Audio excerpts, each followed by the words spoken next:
Okay, welcome back guys. So this time we're actually going to be working on the skill tree. So we want to be able to turn the skill tree off and on. We want to be able to turn the UI off in the actual game.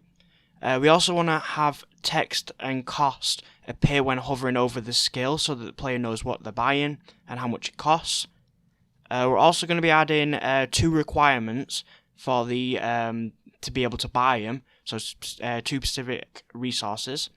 And we're also going to have skill upgrade frames so we know when the player's actually bought it without the icon actually changing too much. Quick thing to mention, I had to cut down a lot of the video because it was quite long, and the footage was very massive for this specific section, so I had to cut down a lot of things. This means that I end up skipping over a lot of code very quickly, so you had to forgive me for that. Let's get started. Okay, so what we're going to be looking at first is we're going to go back into our script. And a quick mention that I do have, the only thing I've added is a bool, and I've put that into our if statements for how much we're getting. This is just helping us to control it a little better and determine if something should be activated or not. So it's just not bought. It's nothing too complicated. So now we're going to be trying to get the UI to turn off and on. So I'm quickly going to get the game object, a reference to that. And I'm also going to just enable it, just activate it and then deactivate it. Just going to add a bool in, just so I can determine when it is active and when it isn't. And then just add another if statement in there. Controls it.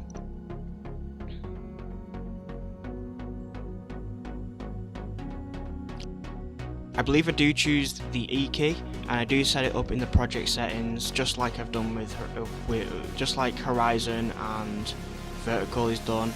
So I set it in the project settings. I'll skip ahead a little bit in a second.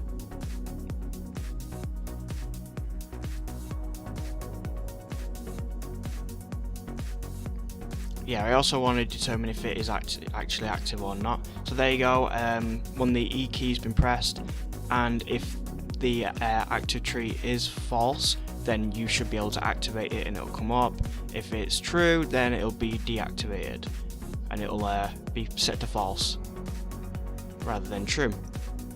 The other thing what I do is what I get a reference to the player controller, so just how we've done player score, I get a reference to it so that I can make it so that when we bring up the UI, the player will not be able to move, their speed will be set to 0. So I want to find this specific script that's on the player, and then assign that. And just as I've done, I want to make it equal to 0 so that they can't move, then reset it back to 5. What I decide though is that it'd be better if I just have a default speed as well as a max speed or M speed, so that I can change between the two. So I'm just testing to make sure it's still all working, and it was. And then what I do is I set our default speed to 5, and then this way I can have M speed constantly updating while default speed I can have our default speed at a specific set number, as opposed to our M speed, which will constantly change because it's our max speed.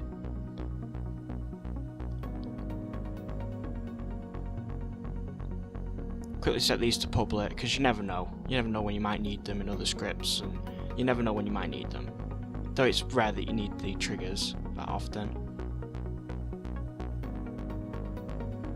Also, I for some reason can't figure out what I've done wrong here, but of course I do realise that I just haven't set the just haven't put the player controller reference to the default speed in there.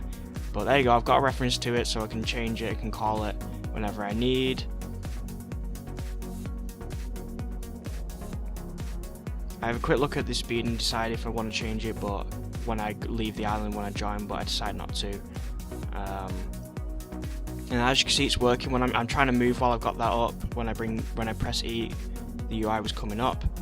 I quickly added in a trigger event onto our skill tree, so when we mouse over a specific skill, it'll have the text come up, and the text will essentially determine what kind of skill you've activated, what the name is,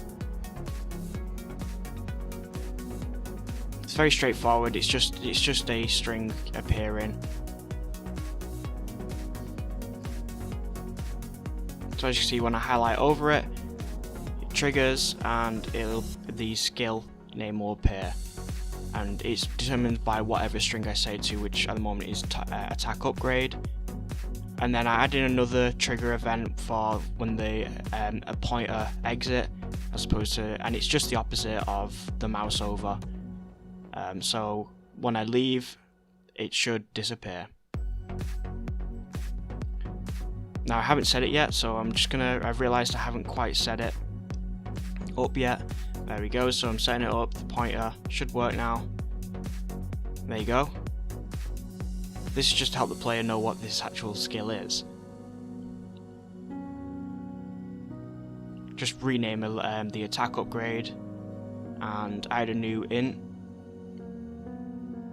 which is the attack skill requirement. As opposed to just having a number, now I can just set it as a specific requirement in the inspector. I decide that I set up another if statement for the requirement, but I decide to put this specific bit of code in the other if statement because it's already very similar. So if it's equal to the same requirement, I make a mistake here and didn't even realize, and I don't know what I was thinking. I do fix it, so don't worry. So there you go. If it's equal to a specific requirement, but it has not been bought yet, then it'll change. And then I add in a cost the same way I've done the text.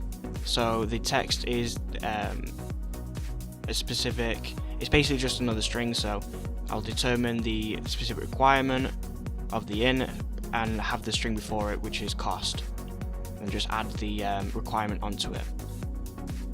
So I'll quickly test that, make sure it's working. Oh, just before that, sorry, I need to actually make it enabled, and then I need to have it disabled in the mouse exit event so it disappears as well.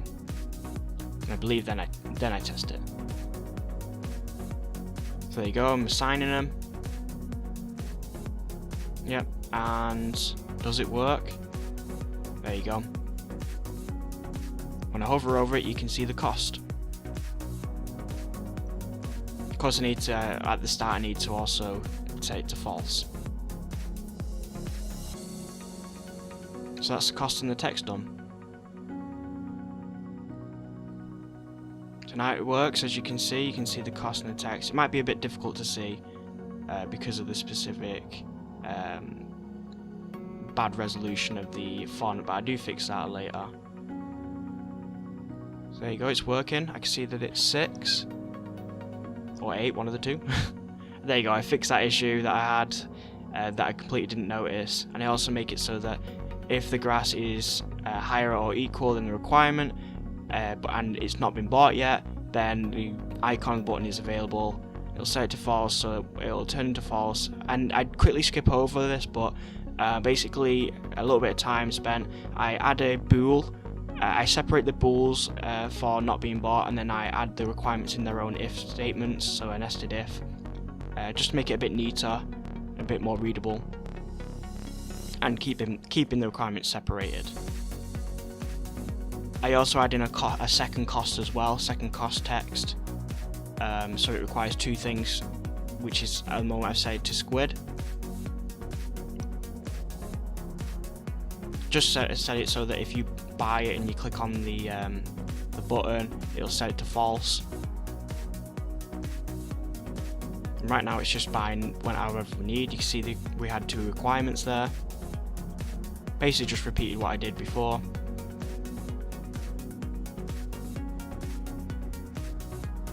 And now I decide to try and change the colour of the icon, but in the end I go for changing the upgrade frame, which I've added, just to make it so that the player can actually see what they're buying.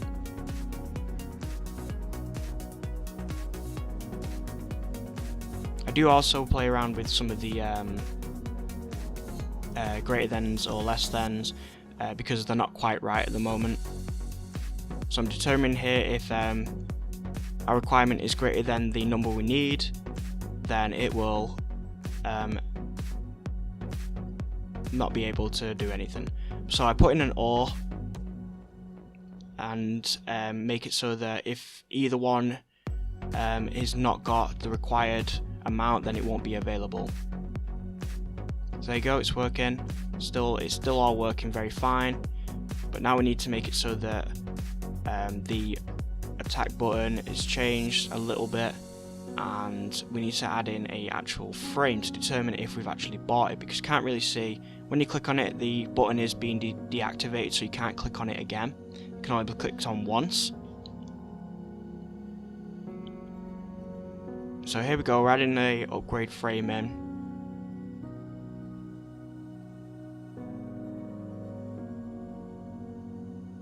I'm having to think of what kind of colour I want and how I want to do it.